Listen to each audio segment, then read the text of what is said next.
Hepimiz gibi otomobil firmaları da yaşlanıyor. En azından hayatta kalabilenleri.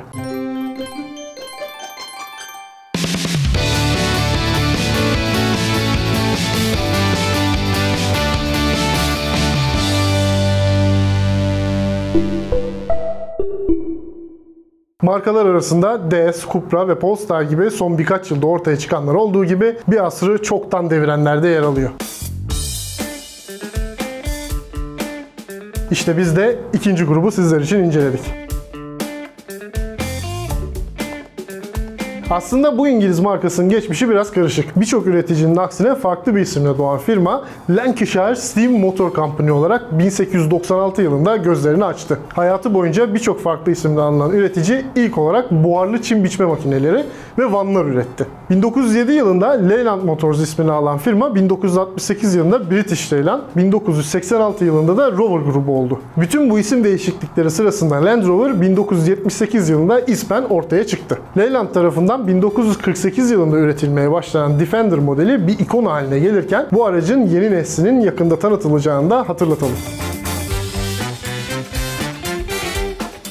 Her ne kadar Mercedes-Benz adı 1926'da Benz ve Daimler'in birleşmesiyle ortaya çıksa da markanın kökeni çok daha eskiye dayanıyor. Otomobil tarihinin önemli bir parçası olan firmanın bir ayağı Carl Benz'in 1886'da aldığı patent iken diğeri de 1890 ile 1926 yılları arasında aktif olarak iş yapan Daimler Motoren Gesellschaft olarak gösterilebilir. Mercedes-AMG, Mercedes-Maybach ve Smart gibi Daimler AG bünyesinde yer alan marka, binek, hafif ve ağır ticari gibi birçok araca sahip. Hatta firmanın Türkiye'de de ağır ticari araç üretimi bulunuyor.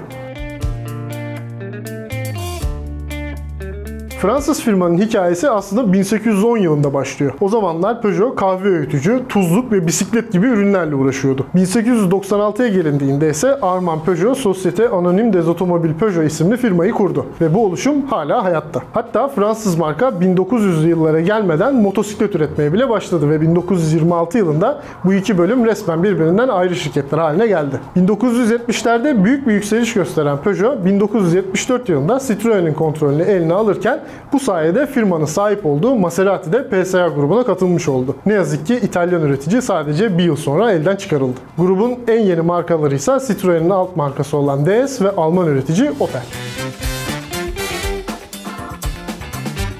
Hazır söz Opel'den açılmışken bu üreticinin de epey yaşlı olduğunu hatırlatalım. 1862 yılında işe dikiş makinesi üreterek başlayan firma 1886 yılında bisiklet, 1899 yılında da otomobil üretimine başladı. Opel'in otomobil üretimine konsantre olma işi ise 1900'lerin başında fabrikada çıkan bir yangın sonrasında gerçekleşti. 1913 yılında Almanya'nın en büyük otomobil üreticisi konumuna gelen Opel, 1930 yılında Avrupa'nın en büyüğüydü. Vauxhall, Buick ve Holden markalarıyla da araç üretimi yapan firma, daha önce de belirttiğimiz üzere artık PSA grubunun bir parçası.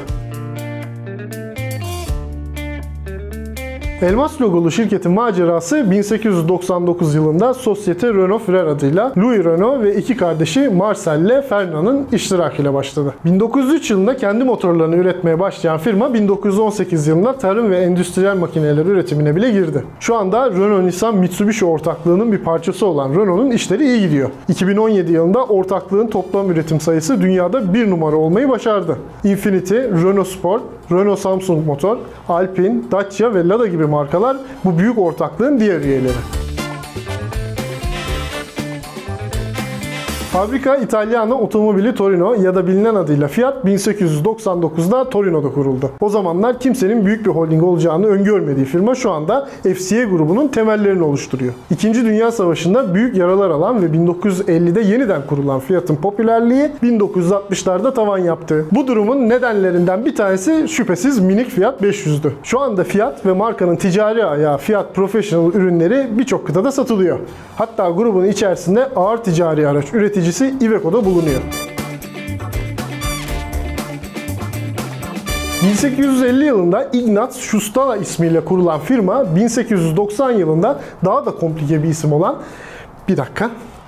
Nesseldorfer Wagenbau Fabrikgesellschaft'a kavuştu.